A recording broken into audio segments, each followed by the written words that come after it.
नमस्कार, राजस्थान डायरी में आपका स्वागत है। उदयपुर में महाराणा प्रताप की 483वीं जयंती समारोह का आयोजन किया गया। मुख्यमंत्री अशोक गहलोत ने इस समारोह में शिरकत की और युवाओं को महाराणा प्रताप के जीवन से प्रेरणा लेने के लिए प्रेरित किया। इसी पर पेश है हमारी ये रिपोर्ट।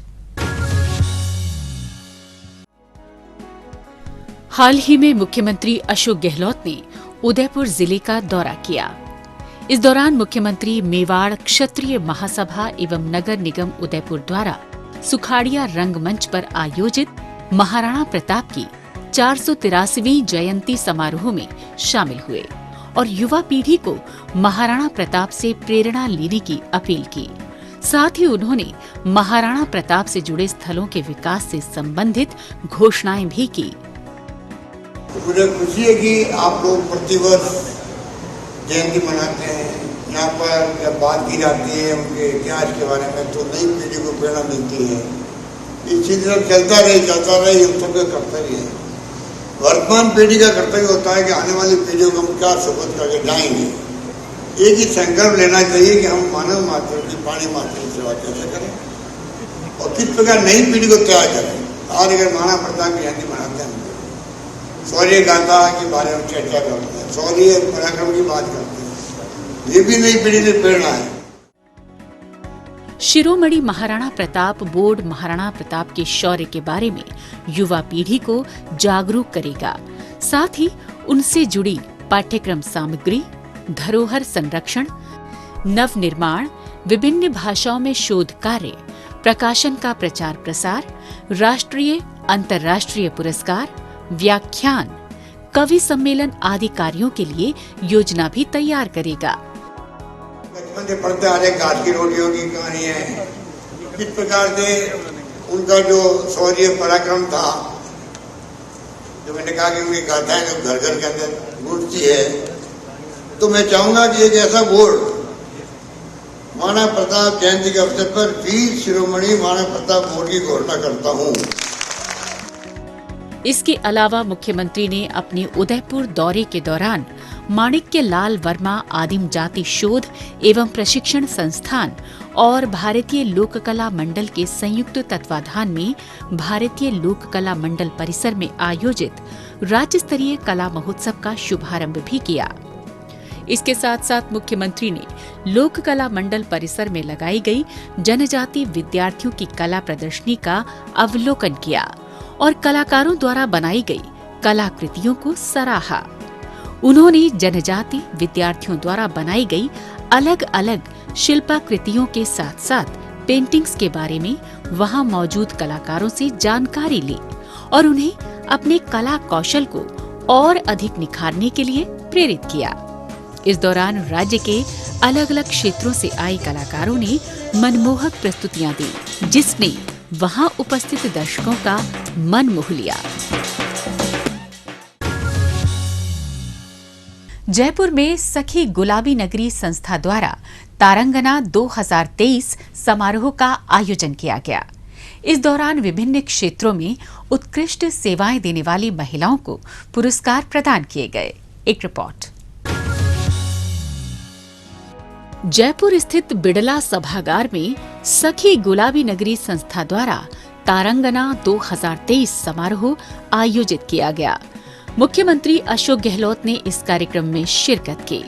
इस मौके पर मुख्यमंत्री ने विभिन्न क्षेत्रों में उत्कृष्ट सेवाओं के लिए महिलाओं को एक्सीलेंस पुरस्कार प्रदान किए।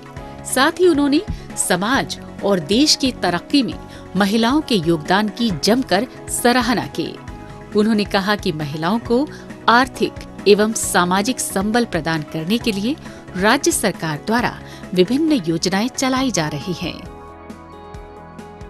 राज्य सरकार द्वारा 1.35 करोड़ चिरंजीवी परिवारों का मुखिया भी महिलाओं को बनाया गया है। सरकारी नौकरियों में महिलाओं को आरक्षण दिया जा रहा है। रोडवेज बसों से सफर करने पर महिलाओं को 50% की छूट दी जा रही है। इसके साथ साथ उन्हें आर्थिक संबल प्रदान करने के लिए अर्बन महिला कोऑपरेटिव बैंक की शुरुआत की जा रही है। इतना ही नहीं, वृद्ध, विधवा एवं एकल नारी को सामाजिक सुरक्षा पेंशन भी दी जा रही है। 600 करोड़ रुपए लगा के मैंने उड़ान योजना शुरू करी है महिलाओं के लिए। 12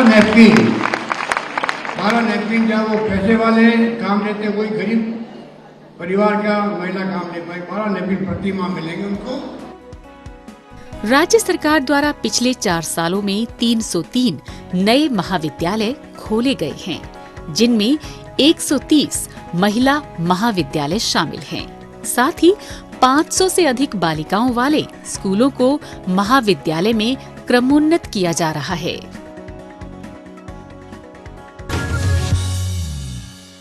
आइए अब डालते हैं एक नजर कुछ और खबरों पर। मुख्यमंत्री अशोक गहलोत ने नई दिल्ली के पृथ्वीराज रोड स्थित राजस्थान हाउस के पुनर्निर्माण कार्य की आधारशिला रखी। इस अवसर पर मुख्यमंत्री ने कहा कि ऐतिहासिक राजस्थान हाउस का पुनर्निर्माण कार्य सरकार की प्राथमिकता रही है। राजस्थान से दिल्ली आने वाले आगंतुकों को नए हाउस में उच्च स्तरीय सुविधाएं मिलेंगी।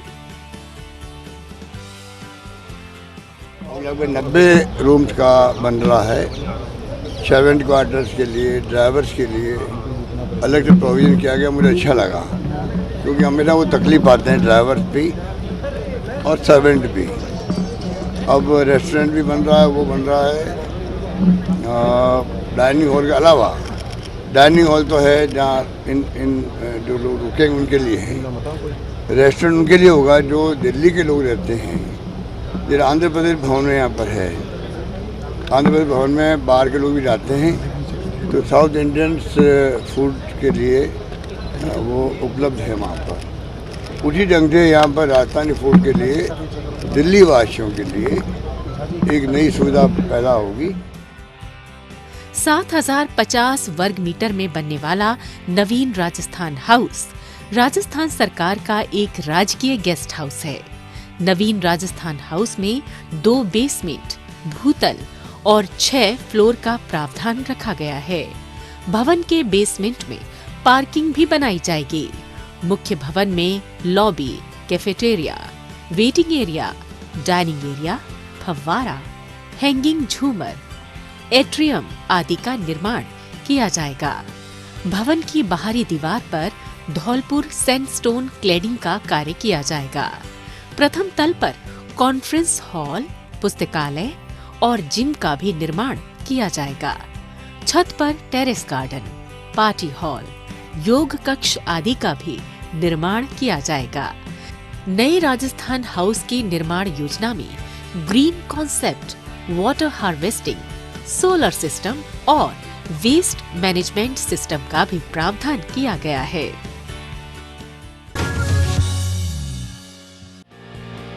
हाल ही में मुख्यमंत्री ने अलवर जिले का दौरा किया। इस दौरान उन्होंने अलवर के सरस डेयरी परिसर में आयोजित एक कार्यक्रम में शिरकत की और 238 करोड़ रुपए के विकास कार्यों का शिलान्यास और लोकार्पण किया। इन विकास कार्यों में 85.14 करोड़ रुपए की लागत से बनाया गया मिनी सचिवालय भवन, 12.50 करोड़ रुपए की लागत से तैयार किया गया राजर्षि भर्तृहरि मत्स्य विश्वविद्यालय के प्रशासनिक भवन का उद्घाटन और 140.15 करोड़ रुपए की लागत से बनने वाली नटनी का 12 से मालाखेड़ा मौजपुर सड़क का शिलान्यास शामिल है। इस अवसर पर मुख्यमंत्री ने कहा कि अलवर नगर परिषद को नगर निगम बनाने की घोषणा की गई है। इससे शहर का तेजी से विकास हो सकेगा। राज्य में 7 मिनी सचिवालय बनाने के लिए डीपीआर तैयार की जा रही है।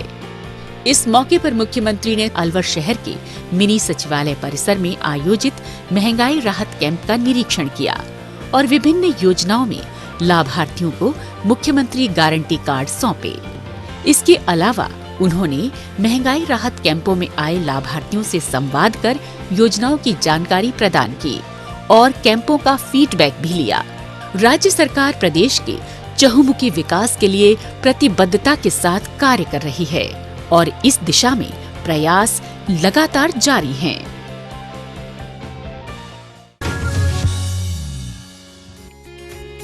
राजस्थान न केवल अपनी ऐतिहासिक और सांस्कृतिक विरासत के लिए प्रसिद्ध है, बल्कि यहाँ की वन्य संपदा भी बेजोड़ है। विभिन्न प्रकार के वन्य जीवों को देखने के लिए प्रकृति प्रेमी दूर दराज से यहाँ आते हैं। इन वन्य जीवों के संरक्षण में सरकार कोई कोर कसर नहीं छोड़ रही है, जिससे राज्य में वन्य जीवन बेहतर तरीके से फल फूल सके। वन्य जीव संरक्षण की दिशा में एक और महत्वपूर्ण कदम उठाते हुए मुख्यमंत्री अशोक गहलोत ने अंतर्राष्ट्रीय जैव विविधता दिवस के अवसर पर उदयपुर में वीडियो कॉन्फ्रेंस के माध्यम से जयसमंद वन्य जीव अभयारण्य में जंगल सफारी का उद्घाटन किया। जाहिर है, इससे वन्य जीव संरक्षण में काफी मदद मिलेगी। देश में जो बायोडायवर्सिटी कमी नहीं है, इसलिए एशिया की सबसे बड़ी झीलों में से एक जयसमंद में ये जो शुरू हुई, ये तीसरी लेपर्ड सफारी है। जयसमंद अभयारण्य में जंगल सफारी की शुरुआत से पर्यटन को बढ़ावा तो मिलेगा ही, प्रदेश में एक प्रमुख इको टूरिज्म साइट का विकास भी होगा। इससे यहाँ रोजगार के अवसर भी बढ़ेंगे। उदयपुर शहर के दक्षिण में 50 किलोमीटर की दूरी पर जयसमंद अभयारण्य अरावली पर्वत श्रृंखलाओं के मध्य में स्थित है। 52 किलोमीटर में फैले इस अभयारण्य में विभिन्न प्राकृतिक स्थल देखे जा सकते हैं। इस अभयारण्य में विभिन्न स्तनपायी प्रजातियां जैसे नीलगाय, चीतल, चिंकारा और सांभर भी मौजूद हैं। जयसमंद अभयारण्य में प्रोजेक्ट लेपर्ड के तहत किए गए प्रयास से वर्तमान में लेपर्ड की संख्या बढ़कर 19 हो चुकी है। प्रदेश में 3 राष्ट्रीय उद्यान, 27 वन्यजीव अभयारण्य, 16 कंजर्वेशन रिजर्व और 4 टाइगर प्रोजेक्ट हैं। इन सभी के संरक्षण और संवर्धन के लिए लगातार कारगर कदम उठाए जा रहे हैं। सरकार द्वारा इको टूरिज्म पॉलिसी 2021 लागू की गई है। राज्य सरकार वन और वन्य जीवों की सुरक्षा के लिए निरंतर प्रयासरत है और इसके मद्देनजर तमाम उपाय किए जा रहे हैं। राजस्थान डायरी में आज बस इतना ही। अगले हफ्ते राज्य की नई नई गतिविधियों की जानकारी के साथ हम फिर होंगे हाजिर। तब तक के लिए दीजिए इजाजत।